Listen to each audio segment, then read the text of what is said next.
Turrets on all sides. Muto is still doing. Julies are doing a damn good job of microing those.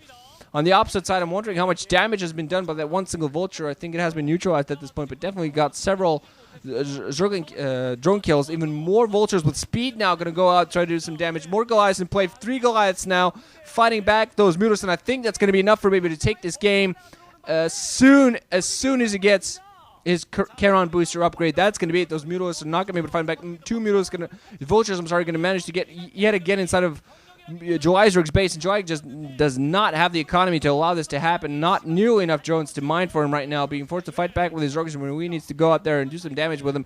Baby, meanwhile, being allowed to turn up like crazy yet again, and just for now, he has to keep that economy going, keep that base alive, keep those Goliaths in play, and continue moving out with those vultures and being a total pain in the neck of Joizerg, keeping Joizerg in his base. Attempt to harass his economy yet again. Going to try to go for that run, but not quite managing this time with the vulture. No mines ready for him yet. They'd be an interesting help. But the Mutalisk at this point helpless to do anything. I think Machine Shop speeding most likely going for the Charon booster. I think I actually saw the Armory speeding as well, so probably going for weapons 1 alongside those guys. Turrets on all sides. Being very careful that it doesn't basically what happened in the Nate MSL finals for Jaedong. Jaedong just managed to sneak in behind those mineral lines inside the main. If that happens, it's going to be a bad position. Nice Vulture micro memo going down for Baby. He manages to sneak by the Zerglings. Beautiful micro of one single Vulture as he pays attention to every single part of the battlefield, apparently. Going to try to pick at least a drone off before he loses that. Yet another Vulture is going to manage to sneak in, so he's going to manage to get some drone kills before he loses that Vulture, I think. Hopefully. Maybe. Yeah, I think he got one. Not too much, but you know, every single drone kill right now is so critical. Baby knows that.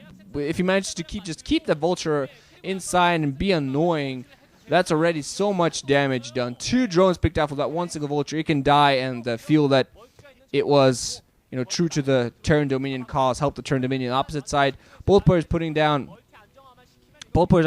their natural expos. Baby's going to be careful and float it off. Build it first and float it off. Charon Booster's ready for him now, though. Spot the overlord and going to pick that off. But ready for any sort of Mutalisk attack and coming in. Not really much out in the field for Baby. He's actually going to be very careful putting down turrets before he even thinks of putting down, floating down his command center. Meanwhile, now Joizerg going to try to protect his own natural as best he can, but the problem is that Joizerg has taken some serious economic damage while Baby has stayed most. He's lost a couple of SCVs perhaps to those Mutalisks, but overall repelled that attack very beautifully. Joizerg, I just feel, did not, as soon as he had those Mutalisks out there, he should have been, I understand that he was trying to defend his main from Vulture attack, Vulture harassment, but if he had gone out with his Mutalisks just as they popped in, as soon as he had those 4 or 5, he had gone out there and done some damage, it might have been effective. That's interesting there. Baby apparently probably misclicking his command center there as it floated up into the air. And they stopped mining for himself for a little bit. Mistake that does occasionally happen, unfortunately, even among pros. Have seen this before, and often enough it's just, you know, pushing one button wrong, or sometimes it's that, sometimes it's jitters, you know, it's many different factors that can happen. Academy just not coming on up for him. I'm actually surprised why he would have been floating that away. Interesting, because probably making a space for comsat, but generally there is making a space for comsat. I don't know, Mutalisk not going to try to come in here, but turrets and Goliaths at the ready. Mutalisk are not really going to have an opportunity, especially with no upgrades up for him, while I think on the opposite side, Goliaths are going to have weapons 1 soon. Definitely think I saw that armory speeding early on. At the very least, Goliaths are going to continue amassing some Mutalisks, but, you know, I've seen this before. I've read this story before. Zerg players just tries to continue amass. Oh god, Vulture gonna sneak in yet inside, gonna get a couple more drone kills most likely. But I've seen this, yeah, as I've said, this has happened before. Zerg player decides to be, you know, just stick to what he's doing and go very, very heavy on the Mutas, and the Goliaths just rip it in pieces. That's it. We saw Hydras then coming up though, so you might be thinking of trying to go Hydras.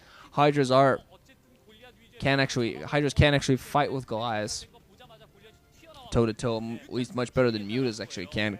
Goliaths can, of course, that's one of the things, splash. Generally, Goliaths are spread out such that the Mutalisk splash isn't nearly as effective as it should be. And it doesn't always hit him as well. And just Goliaths overall, yeah, just really bulky units can take quite a few hits from the Mutalisk before they go down. So Mutalisk have to be an insane number to really do any sort of damage. At this point, Baby's very close to Joizerg's base, just moving with nothing but Goliaths. Has a huge number of them, enough that he can also fight back. Ground Forces, Charon booster upgrade, of course, doing a huge amount at their Sunken Colony at the front. That's probably going to go down soon. Weapons 1 ready on those Goliaths, so no wonder Baby's going to go for this full-on attack. He's not afraid of this at all. Sunken Colony comes up and instantly gets taken down. And Goliath not even a control group of this, pushing all those Mutos back. And any Zerg even try to run in close, all get picked off. Goliath's going to run in, pick off over the Overlords, and only a couple of volleys.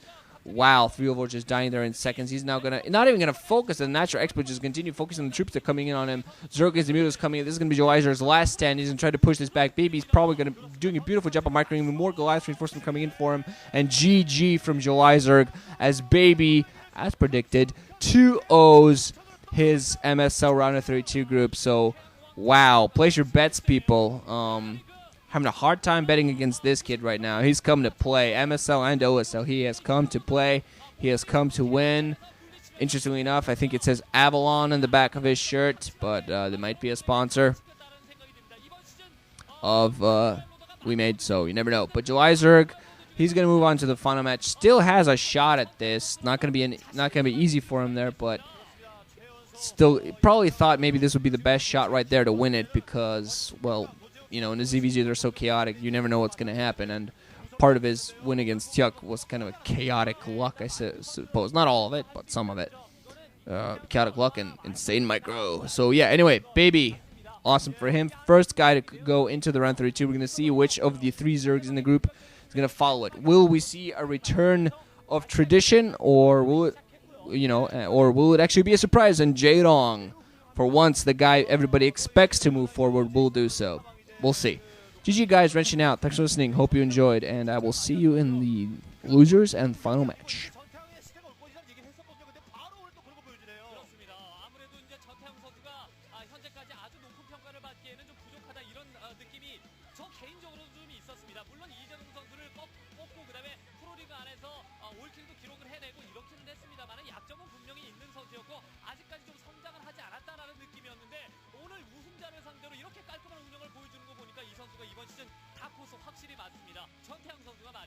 자, 이제 이렇게 해서 4명 가운데